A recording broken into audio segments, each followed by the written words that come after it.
मैं आपको रियलिटी बताने जा रहा हूं कि 27 लोगों से इस औरत ने कैसे शादी की है। इसकी पूरी रियलिटी क्या है पूरी हकीकत, ये मैं आपको बताऊंगा। जो अभी तक आपने किसी भी मीडिया से, किसी भी जर्नलिस्ट से नहीं सुना है, वो रियल खबर मैं पहुंचाऊंगा आप तक। क्योंकि आपको मालूम है जम्मू कश्मीर का एक ही चैनल है सबसे सच्चा, जिस पे आप विश्वास कर सकते हैं, वो डेली तस्कीन है। अब आप सुन लीजिएगा, बडगाम के 27 लोगों के साथ ही ये फ्रॉड नहीं हुआ, ये राजौरी के लोगों के साथ हुआ है, ये पुंछ के लोगों के साथ हुआ, ये रियासी के लोगों के साथ हुआ है। नाजरीन किराम, मैं बताना चाहूँगा, इस औरत का नाम शाहीन है, ये नौशहरा आलाम की रहने वाली है। जावेद, मिर्ज़ा, इशफाक, ये कुछ लोग इसके साथ मुलव्विज़ हैं। 7 लोगों का एक रैकेट है जो एक लंबे अरसे से काम कर रहा है, और ये 7 लोग जो हैं ये ब्रोकर हैं। ये इस लड़की के नाम पे पैसा लेते हैं। पैसा 3 शक्लों में आता है। पहला शक्ल जो है वो पैसे की महर के हक में होती है कि आपको महर अदा करना है, 3 लाख या 4 लाख रुपए हैं। दूसरा मिडिल मैन ये पैसा लेता है कि मैं आपको एक अच्छी लड़की दिलवा दूंगा, आपकी शादी करवा दूंगा, उसके लिए पैसा लिया जाता है। और तीसरा पैसा इस चीज़ के लिए लिया जाता है कि अगर कोई फिजिकल इंसान है, कोई फिजिकल हैंडीकैप इंसान है, उससे शादी करनी है और उसकी शादी कहीं पे नहीं हो रही है, तो उसकी शादी के लिए इस लड़की का इस्तेमाल किया जाता था, और उसकी शादी इस लड़की से करवाई जाती थी, और उसके बाप से जो है वो पैसा ले लिया जाता था। बडगाम के एक पुलिस स्टेशन में एक शख्स गया फोटोग्राफ लेकर। उसने कहा कि मेरी बीवी जो है वो कहीं समय से फरार है। उस फोटोग्राफ के बाद दूसरा शख्स गया, तीसरा शख्स गया, चौथा शख्स गया। जब वो फोटोग्राफ एक थी और लोग 5 से 6 थे, तो पुलिस के जो ऑफिसर थे उन्हें यह समझ आया कि एक बहुत बड़ा रैकेट है, ये एक बहुत बड़ा स्कैम है।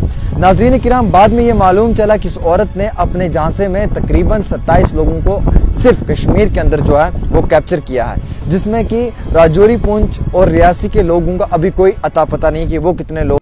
इंग्लिश बूस्टर में खास क्या है? ये इंग्लिश स्पीकिंग कोर्स पर मुबनी उर्दू और कश्मीर तर्जुमे के साथ साथ एक कन्वर्सेशन किताब है। बच्चों को रटा लगा कर याद करने की जरूरत नहीं, बल्कि इंस्ट्रक्शन से ही उनकी स्पीकिंग एबिलिटी बूस्ट होती है।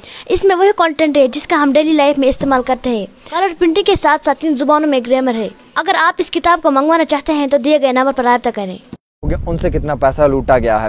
ये लोग ब्लैकमेल भी करते थे। लेट्स सपोज ये लड़की किसी भी शख्स से शादी करेगी, शादी करने के बाद ये भाग जाती थी। जब इसको घर वापस लाया जाता था तो ये कहती थी कि नहीं, मुझे नहीं आना है, मेरा हक महर अदा कर दीजिएगा। जब कहते थे कि जनाब आपका हक महर 3 लाख है या 4 लाख है, वो हम अदा नहीं कर सकते हैं, तो ये कहती थी कि ठीक है, अदा नहीं कर सकते तो हाफ पेमेंट 1.5 लाख रुपया कर दें और वापस अपने घर लौट जाएं चुपचाप करके, मुझे नहीं आना है। और ये मैक्सिमम हैंडीकैप लोगों को भी टारगेट करती थी। इसने एक शख्स को अपना निशाना बनाया था और उसके बेटा हैंडीकैप था, उसके साथ शादी की, उससे 2 लाख रुपए लिए और उसे लूट लिया। उसके साथ साथ क्या था कि इसने एक शख्स के साथ शादी की, उसका बेटा ग्रेजुएट था, उससे 7 लाख और 20 हज़ार रुपये लिए, हक महर और बाकी खर्चा उससे करवाया, और बाद में उसके बेटे को छोड़कर भाग गई और ये कहा कि मुझे इस घर में नहीं रहना है। एक शख्स के साथ शादी तो हुई, उसके माँ के साथ हॉस्पिटल गई इलाज करवाने के लिए और वहीं से भाग गई। दूसरे शख्स के साथ शादी की, उसके साथ भी हॉस्पिटल गई, वो टिकट लेने के लिए काउंटर पे पहुंचा, ये पीछे से भाग गए। ये सपना भागने वाली कहानी है। ये जिंदगी इन्होंने एक बॉलीवुड की मूवी बना के रखी हुई है। हालांकि ये बात यहीं पे नहीं ख़त्म होती है कि आप लोग ये समझेंगे कि ठीक है भाई इसने इतना सब किया तो दैट्स इट। नहीं, इसने तकरीबन इस वक्त जो है वो 50 लाख रुपए से ज़्यादा का पैसा जो है वो लूटा हुआ है। हालांकि अब इसके खिलाफ कार्रवाई करने के लिए एडवोकेट्स को तैयार किया हुआ है, और जो एडवोकेट्स के खिलाफ कार्रवाई करेंगे या जो उसके खिलाफ केस लड़ेंगे, वो कह रहे हैं कि ये एक बहुत बड़ा रैकेट है और इस रैकेट में ये लड़की अकेली नहीं है, इसके साथ कई सारे लोग हैं। ये लोग जिस्म फरोशी का धंधा तक भी करते हैं। ये लोग इस लड़की को शरेआम नीलाम करते हैं, इसको बेचते हैं। आप ऐसे समझ लें, किसी भी मर्द के साथ शादी करवा देते हैं, 3 से 4 लाख रुपया हक महर अदा करवा देते हैं। उसके बाद 1 महीना, 5 महीने, 3 महीने, 10 दिन, 15 दिन ये रहती है, फिर भाग कर ये वापस घर आ जाती है। और जब ये घर वापस लौट कर आती है, जब इसको ले जाने के लिए आते हैं तो ये कहती है कि नहीं, मुझे नहीं जाना है, मेरा हक महर अदा कर दो। जब सामने वाला कहता है कि मेरे पास इतने पैसे नहीं है, तो ये कहती है ठीक है जी, अगर आपको 3 लाख अदा करना है, आप लाख रुपया दे दो और अल्लाह के हवाले निकल जाओ, मुझे नहीं आना शाना है।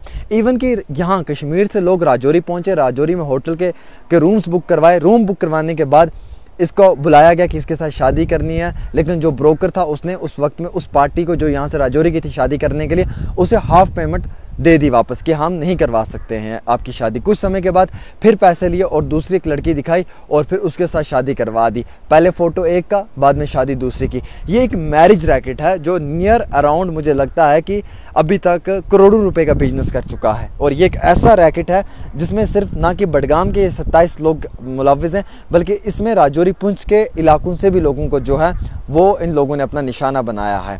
ख़वातीन व हज़रात, बड़ी इंपॉर्टेंट बात यह है कि मजाक नहीं है, एक बहुत बड़ा रैकेट है। आप समझ सकते हैं कि लोगों के इमोशंस के साथ, लोगों के जज्बात के साथ खेला है। और इसमें क्या बुजुर्ग, क्या जवान, क्या कोई छोटा बच्चा है, सब लोगों को जो है वो इस चीज़ के बीच में मुलव्विज़ किया गया है। और मेन मकसद ये रहा है इस पूरे एपिसोड का कि पैसा लूटना है। जहाँ से जितना पैसा मिला है उतना वहाँ से लूटा और भाग गए हैं। ये लड़की हॉस्पिटल जाने का अक्सर बहाना करती थी, हॉस्पिटल पहुंचकर वहाँ से भाग जाती थी। ये लड़की अक्सर जो है वो घर से ये कह कर जाती थी कि मैं लौट कर वापस आऊँगी, और फिर वहाँ पे जाके जो अपने शौहर पे अलग अलग इल्ज़ामात लगाने, उसे ब्लैकमेल करना और उसे डरा धमका कर उससे पैसा भी लूट लेना। ये 27 लोगों के साथ ही नहीं हुआ, ये बल्कि जम्मू कश्मीर के अंदर कई सारे लोगों के साथ और भी हुआ है। और मैं आपको बताना चाहूँगा, इसमें ऐसे भी लोग हैं जो अभी सामने भी नहीं आ पा रहे हैं, जो लोग बहुत ज़्यादा अपनी शर्मिंदगी महसूस कर रहे हैं, जो लोग सोचते हैं कि समाज में हमारी बेइज्जती हो जाएगी। उस डर और उस खौफ की वजह से भी कई सारे लोग जो हैं वो नहीं आ पा रहे हैं सामने। इवन कि सिर्फ 27 लोगों से नहीं हुई है, ये काफ़ी ज़्यादा लोगों से हुई है। और ये तकरीबन जो है, मैं ये कह रहा हूँ आपको कि ये 60-70 लाख रुपए के से ज़्यादा का इन लोगों ने जो है वो आम शहरियों के जज्बात के साथ खेलकर एक बड़ा अच्छा बिजनेस किया है, और जिसमें एक अच्छी इन्वेस्टमेंट हुई है, जिसमें एक अच्छा प्रॉफिट मिला है और ज़ीरो इन्वेस्टमेंट रही है। हालांकि इस औरत ने इस ट्रैप में अपने साथ 4 लोगों को रखा हुआ है, और ये चारों के चारों लोग जो हैं मिडल मैन हैं, और ये चारों के चारों लोग जो हैं इसकी शादियां करवाते हैं, तलाक करवाते हैं, शादियां करवाते हैं, तलाक करवाते हैं। और इवन कि एक औरत ने पूरे स्टेट को हिला के रख दिया है, पूरे आम शहरियों को हिला के रख दिया। आप समझ लें कि ये कितना बड़ा मजबूत रैकेट है। फ़िलहाल के तौर के ऊपर जो मैंने आपको इतला दी है बड़ी अहमियत रखती है। मैं उम्मीद रखूँगा कि ये इतला आप आगे 10 लोगों तक भी शेयर करें, ताकि वो भी इसे समझें और आइंदा ऐसी किसी भी शख्स के बातों में ना आए जो फिज़िकल हैंडीकैप लोगों से शादी करवाने की बात करें, या फिर जो ये कहे कि अगर कोई इंसान माजूब है, हाथ पाँव नहीं, हम उसकी शादी करवा देंगे, ये करवा देंगे। बेशतर ये ऐसे लोग जो होते हैं ये बड़े फेक और फ्रॉड लोग होते हैं जो मार्केट में सिर्फ पैसा लूटने के लिए आते हैं। फ़िलहाल के तौर के ऊपर एक ख़ास रिपोर्ट आमिर सुहेल के साथ।